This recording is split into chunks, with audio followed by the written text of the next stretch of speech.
The Belzer algorithm. The playground of Parc des Falaise by the banks of the Arve River was full of children and parents celebrating the end of the school year. On the vast, tree-covered grounds, there could have been many strollers, but this time most of the guests had gathered around the stage, where local authorities were handing out gifts to the youth, rewarding the best school reports. Towards the stage, on an electric wheelchair, approached an elderly man. The policeman keeping order glanced at the man fleetingly. His thin face, surrounded by greying stubble, seemed familiar to the nearest officer. That was enough for his attention to focus on discreetly scanning for suspicious colors. The wheelchair came close to the stage and positioned itself in the designated spot for the disabled. For a moment, the man observed the events on the stage. Then he stood up from the vehicle. He leisurely made his way towards the portable toilets. However, he didn't use any of them. He passed the plastic stalls and headed down the forested path along the riverbank. He gazed at the current for a moment, then closed his eyes, listening to the sounds of the picnic. He sighed heavily and sent a signal using his smartphone. A powerful explosion shook the area. The bomb tore apart the closest standing people. Nails and metal balls embedded in it killed and maimed those standing farther away. Several people were injured by parts of the stage construction and playground buildings carried by the blast. Despite the distance, the elderly man felt the hot blast of the shockwave. "I hope it was worth it," he said to himself, looking towards the nearby General Bewley Hospital. Inspector Boris Kremer walked heavily towards his superior's office. He knew what to expect and had mixed feelings about it. This case terrified him. Not that he was afraid for himself, but contact with such a dose of human misery overwhelmed him. Antidepressants no longer worked. He was old and wanted to rest, but apparently not yet. The chief of the Geneva Canton Police was a young man. Inspector. Seeing his older colleague, he rose with respect and went to the door to shake his hand. "We really need your help." The men sat in the corner of the office at the guest table. "I assume I need to find the perpetrator from the park?" The inspector got straight to the point. "Not necessarily. Shortly after the attack, the perpetrators were pushing themselves through our doors and windows. Islamists, communists, anarchists, they all confessed via email. Even a few showed up in person. So many of them showed up at the central station at once that we had a little riot there." "And?" the inspector inquired. "We couldn't disappoint them, they're in custody. But we know who did it. The puzzle remains, why? The perpetrator is a significant piece of the puzzle. The electric wheelchair, for lazy fatties, blew up. As witnesses testified, Professor Robert Belzer arrived at the park on it. The inspector fell silent. There were many options to consider, and the detective's role was to eliminate those leading to dead ends. The young woman was deadly tired. It was nearing the end of her 3rd month in the hospital. Somewhere in the room next door, her newborn children were fighting for their lives, but she couldn't care less. Departing from this world seemed like a rather good solution to her because the resources for caring for herself and her offspring had been depleted. Her husband sitting beside her bed claimed it was just baby blues. But what did he know? Sadness and suffering are emotions, and she felt empty. It was determined that the children were barely breathing and were likely irreversibly neurologically damaged. And that man smiled at her and tried to comfort her. She looked at him with empty eyes, wearing a grimace of a smile on her face. Suddenly, something changed. A loud noise made the window vibrate. The man came to life and approached the window. A nurse burst into the room and ordered her colleagues to go to the emergency room. "I'll go find out what happened," said the man and left. He returned excited after a few minutes. "There was some attack in the park. But darling, don't worry about it. Our children are already breathing on their own. They gain color, and the neonatologist says their condition has stabilized." The girl didn't intend to worry, the crushing weight lifted off her body. She looked at her husband. She felt sympathy for him and reached out her hand. The grip of his hand brought her pleasure. She fell asleep with a smile. Local television reporter Anna Ostafsky set up her crew in front of the glass headquarters of the Geneva Department of Prosecution. They prepared their equipment and waited for the perpetrator of the Park massacre to be led out of the building. The girl looked in the mirror, adjusted her hair. At the signal from the cameraman, she began her report. "Good day, everyone. We are in front of the prosecutor's office in Geneva. We have learned about the morning arrest of a suspect in the park bombing, which claimed the lives of 26 people, while another 26 are fighting for their lives in the hospital. Is it possible that a scientist associated with CERN committed such a gruesome crime?" At one point, there was commotion behind the reporter.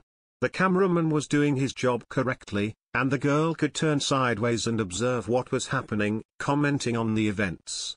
"Ladies and gentlemen, here we see Professor Belzer being escorted by the police.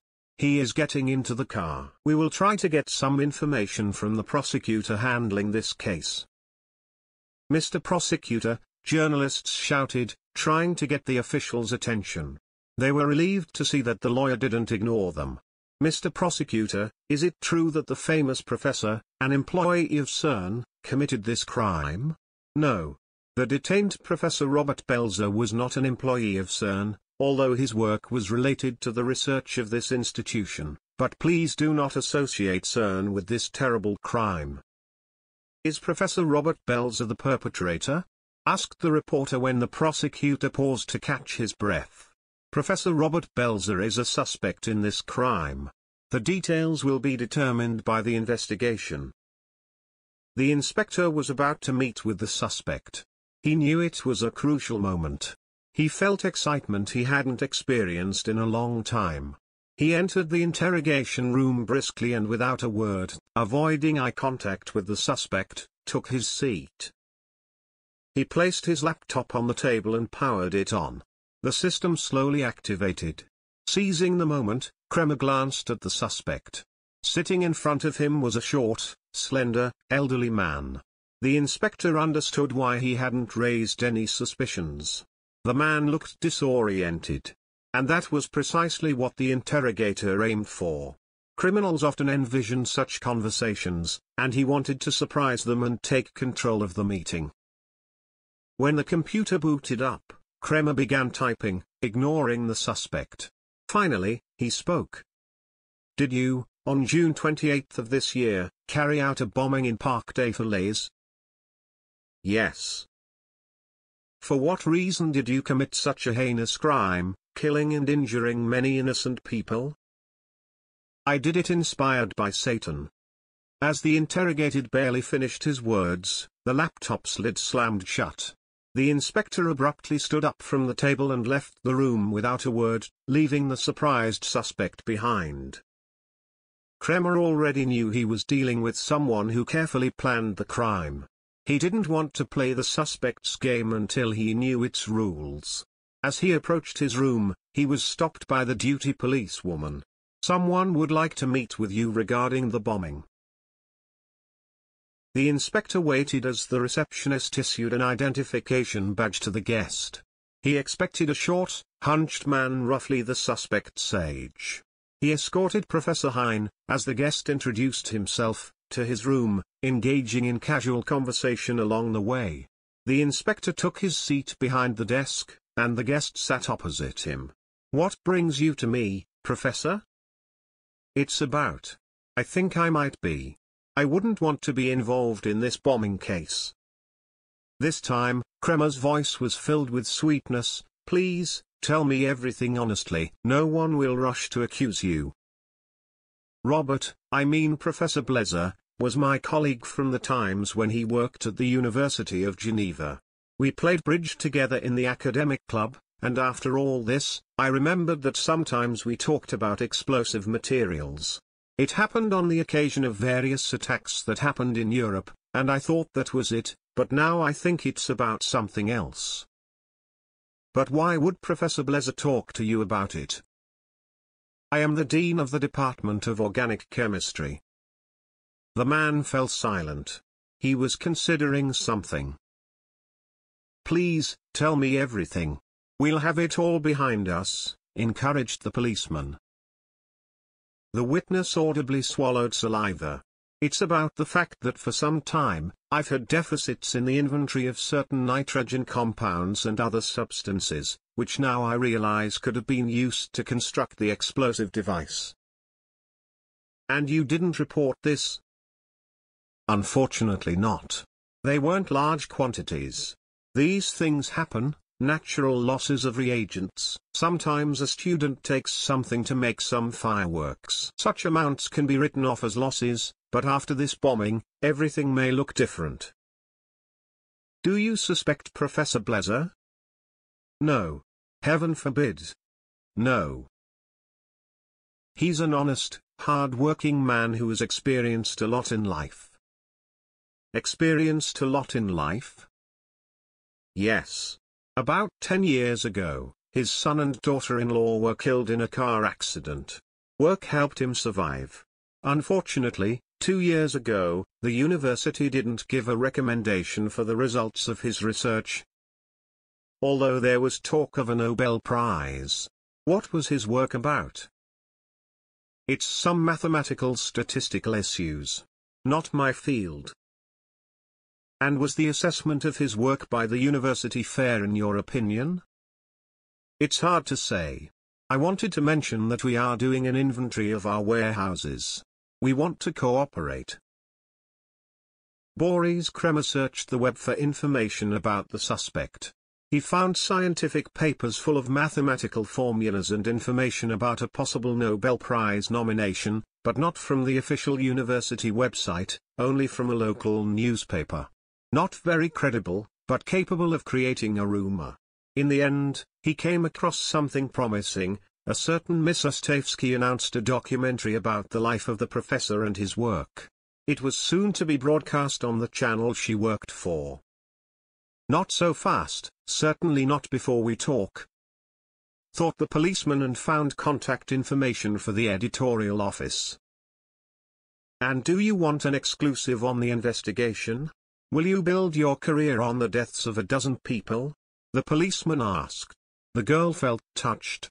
It's a mission, people want to know. She muttered. Kremer burst into laughter.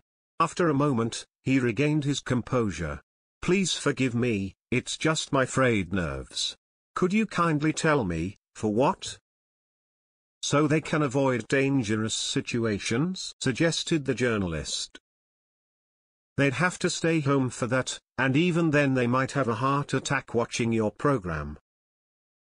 That was too much for the girl. She stood up and grabbed her bag, preparing to leave.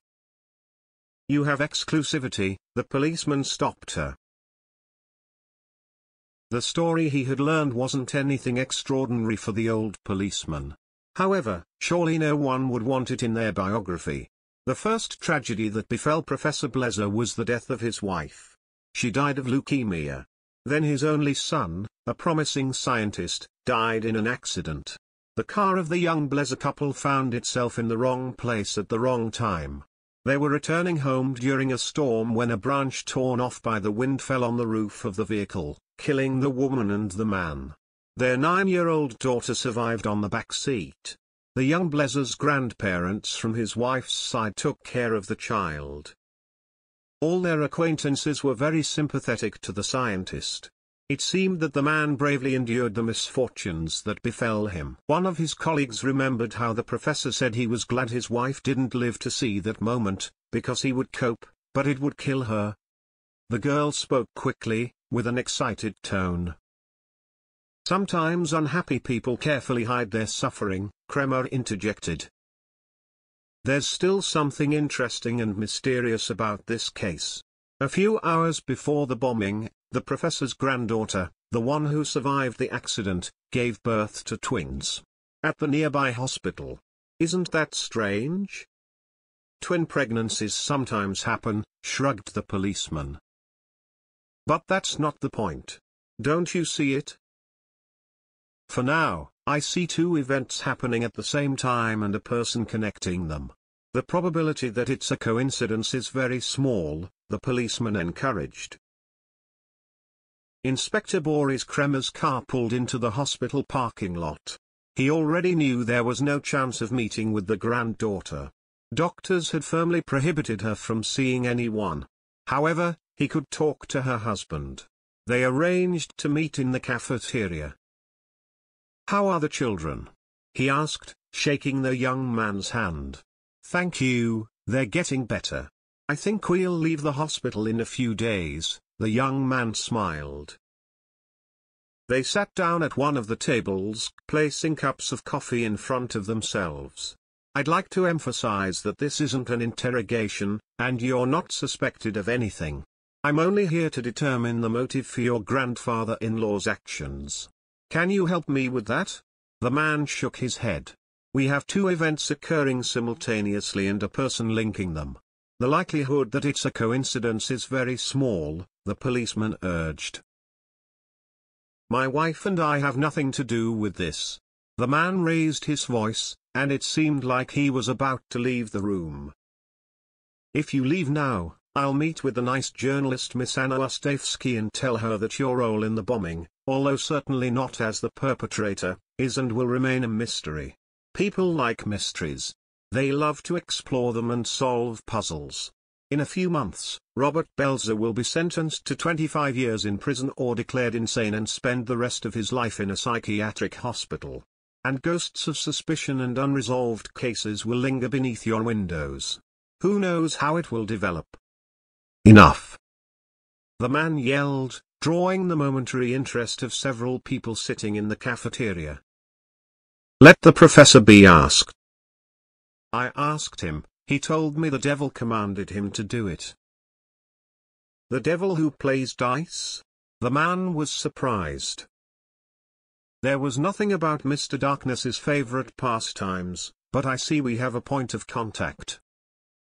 The young man stared into the cup filled with black liquid. "I only have suspicions in this matter." After the death of Erica's parents, the professor started a new project. He analyzed all the data produced by the Large Hadron Collider in terms of the probability of events occurring. To understand this, you need to know what happens when two proton beams enter the collision course. Do you know what I'm talking about? "I've been living in Geneva all my life," Kremer smiled lightly. The pack contains 115 billion protons. Each one accelerated almost to the speed of light, reaching the mass of a small insect. The entire beam gains energy almost equivalent to 1,000 kilograms of dynamite. Despite this, most of the particles miss each other, and we register collisions of only a few or a dozen. Why? Because a single proton is the size of a billionth of a millimeter, and the distances between them are enormous. It's like when armies of warriors, stuffed with pastries and drunk with booze, clash with each other, and only a few of them stumble upon an opponent and get scattered on the battlefield, giving surgeons and anatomists a chance to see what's inside. Yet they collide, the policeman interjected.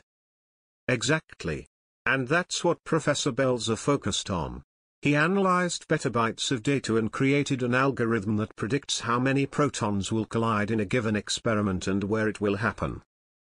Interesting. And was he supposed to receive a Nobel Prize for that? That's a fabrication by journalists. The work was considered a candidate for the award but was not submitted. Why not? Due to the lack of practical applications of the research result.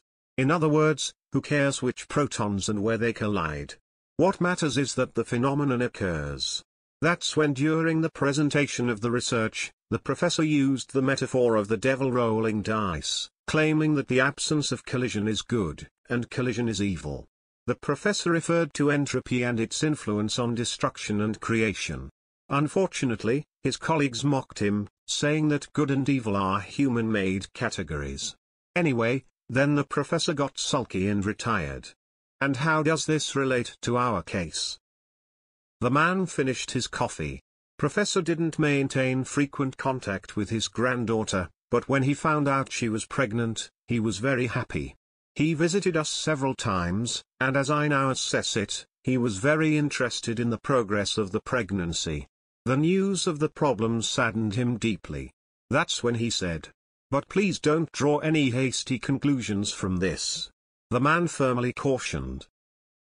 No hasty conclusions, Kremer agreed. He said he would do everything in his power to help us. That's what people usually say in such situations. And then it gets strange. Grandfather said he found a very good clinic in Greece and reserved a place there for us. He even ordered a special ambulance. Of course, we refused. He left the hospital very dejected and didn't speak again. A few days after that, the attack happened. Silence fell. The policeman stood up and shook hands with his interlocutor. As I understand it, the elderly man fell into some kind of obsession. It happens with highly intelligent people. Inspector left the hospital and headed for his parked vehicle. He was about to start it when the car door opened. I need to tell you something else. On the day of the delivery, when our children were fighting for their lives, an earthquake occurred in Turkey. Very close to the Greek hospital where we were supposed to be. Many people died, but the hospital wasn't affected. That's all. I won't give you a chance to be declared insane. So go ahead, explain yourself. Kremer surprised Professor Belzer as soon as he entered the interrogation room. I told you about the devil. The one who plays dice? You know a lot, the professor smiled sadly. Too much to dismiss this matter. I understand that you'd like to be declared insane. Then your granddaughter could helplessly throw up her hands at the memory of what you did. However, I have a feeling that the motive for this crime is connected with her and her children, and I intend to prove it. Why? The professor shouted. For principle, baby killer. For my satisfaction that I fucked up your plan. I intend to prove that you were in league with your granddaughter and her husband. I intend to send your grandchildren to an orphanage, where they'll grow up as losers and junkies. And even that won't settle the score. The silence fell. Why do you want to harm my loved ones? The professor asked in a quiet voice. Why did you kill so many people? I will end my life in disgrace anyway. But I wanted something to remain after me. I wanted my grandchildren to carry on my genetic potential into the future. I couldn't let them die. You value yourself highly. And what about those you killed? Death is just a local disruption, the effects of which disappear over time. And if you want to hear my version, I have certain conditions. The inspector looked deeply into the professor's eyes. I'm listening, he said gruffly. The professor's conditions weren't difficult. Kremer watched as the older man gazed at his grandchildren from behind the hospital window. He saw tears in his eyes and believed that he wasn't dealing with a psychopath but with a man who had made a terrible choice. The next condition was a trip outside the city to the grave of his son and daughter-in-law. The men stood there for a moment. The professor lit a candle and looked at his watch. We should be heading back, he said. They got into Kremer's car. I've fulfilled my promise, now it's your turn. The professor smiled. When I was conducting research on particle collisions, I realized certain rules governing the micro-world. Until now, it was believed that the world of quantum physics and Newtonian physics are very weakly connected. But in this case, the neutrons reach a mass similar to that in the macro-world. Some of them are lucky and avoid collisions, while others disappear violently. When I contemplated the senselessness of my son and daughter-in-law's deaths, I realized that such events are subject to the same rules. Unfortunately, no one listened to me, and I continued the rest of the work independently. Until the time came to face reality. I calculated that my loved ones were in danger. I tried to transfer my granddaughter to a place where a disaster would occur, reducing the tensions over those children. Unfortunately, they didn't want to listen to me. That's why I had to generate a similar event. And out of the blue, the accumulated explosive materials came in handy, the policeman interjected sarcastically. I gathered explosive materials for research purposes. Unfortunately, I had to conduct experiments on people. If the university had taken my work seriously, no one would have died. Furthermore, one could mark hotspots on the globe and reduce tensions causing mass deaths. But I see you don't believe me, so turn on the radio. Kremer pressed the button. Sudden storms caught participants of paragliding competitions by surprise. A father and son flying in tandem were carried away by a cloud, which turned out to be a storm cell. At this moment, radars report that they have found themselves far beyond the airport, and if they managed not to freeze, they are located south of Geneva. The inspector, trying to hide his concern, looked at Belzer. "How did you know?" he hissed. "Some people have intuition. My son and I were worried before their accident. My granddaughter was also afraid of her pregnancy. I believe her children will inherit this gift. When they grow up, they will receive the results of my lawyer's research and make the right use of it." Outside the car, it suddenly darkened, and large raindrops hit the windows. Lightning cut through the sky. The radio was still broadcasting, but the sound occasionally faded. According to our information, the paraglider broke free from the storm cell's influence and is descending to land near the town of Onyx. Rescue units will be directed there. "Unfortunately, they'll die," Professor Belzer announced. The car passed a sign with the name Onyx. Along the road, power lines stretched. On one of them, a dark shape could be seen hanging. They drove closer. "They're hanging on the lightning conductors. It's wet, and when they approach the phase conductors, a spark will jump, and it will be over for them," Belzer stated. "I'll call the power plant to shut off the electricity." Emergency power service, please wait. Due to the storms in the Geneva area, the waiting time for reporting may be extended. "You won't achieve anything. They're doomed," the professor noticed. "I don't believe in your delusions. I'll climb that pole and try to pull them onto the scaffolding. They'll detach from the paraglider and come down with me." Kremer reached for the car handle. "Wait. I'll go with you. Maybe I'll be useful." "But it's dangerous," the inspector sarcastically replied. "Who's going to die will die. I doubt I'm wrong." The men crossed the fence securing the high pole. The storm had slightly subsided. They climbed laboriously to the top. Before they reached the top, they heard the joyful shouts of a boy. "Daddy, they'll save us. Daddy, they're coming." "Don't count on it," thought the panting Kremer. He looked at the professor, who, despite his age, was agilely climbing the ladder steps. They reached the paragliders suspended in harnesses. The boy and his father were clearly relieved. However, the distance from the hanging ones was too great for them to reach. "Detach yourselves," Kremer shouted. The paragliders started to struggle in their harnesses, seeming to be within reach, but unfortunately, the lightning conductor clips gave way. They descended a few inches lower, dangerously close to the power lines. Kremer wanted to descend lower, but he felt Belzer's hand on his shoulder. "It's very wet, they're so close to the cables that a spark could jump at any moment, killing them. So what? Are we just going to wait here? Are you determined to help them?" the professor asked. "Why else am I here?" "There's a solution," the professor said as they approached the cables. "We need to create a short circuit, then the fuses will shut off the lines." "But how? With what?" Kremer began to look around nervously. "With me? I have no future ahead of me anyway. But there's a problem. If I tried to grab the conductor, before my hand touched it, the electric charge would repel me, and I would fall uselessly to the ground.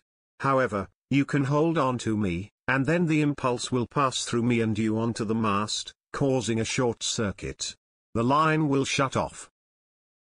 "So you want me to fry myself along with you? You don't have more than 10 years of life left anyway. What will you achieve?" "I'd like to build a Japanese garden." "Good plan. We're going down, and we'll see how a 30-year-old with his 10-year-old son dies." "To serve and protect," whispered the inspector and firmly grasped the professor's hand. "Hold on to the mast tightly. I'm jumping." In the last moment of his life, The inspector thought that nobody would ever find out what happened here. Nobody would know the truth. Especially not that journalist. And that pleased him. A moment later, he ceased to exist. It didn't hurt. Through the cosmic void, where particles collide,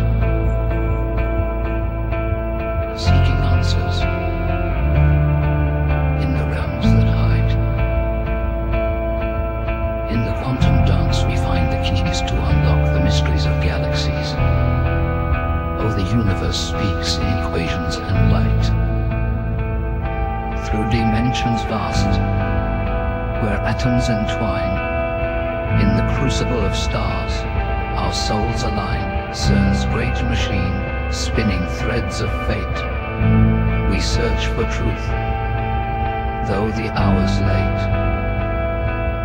Colliding worlds, with energies untold. We break the barriers, be brave, be bold.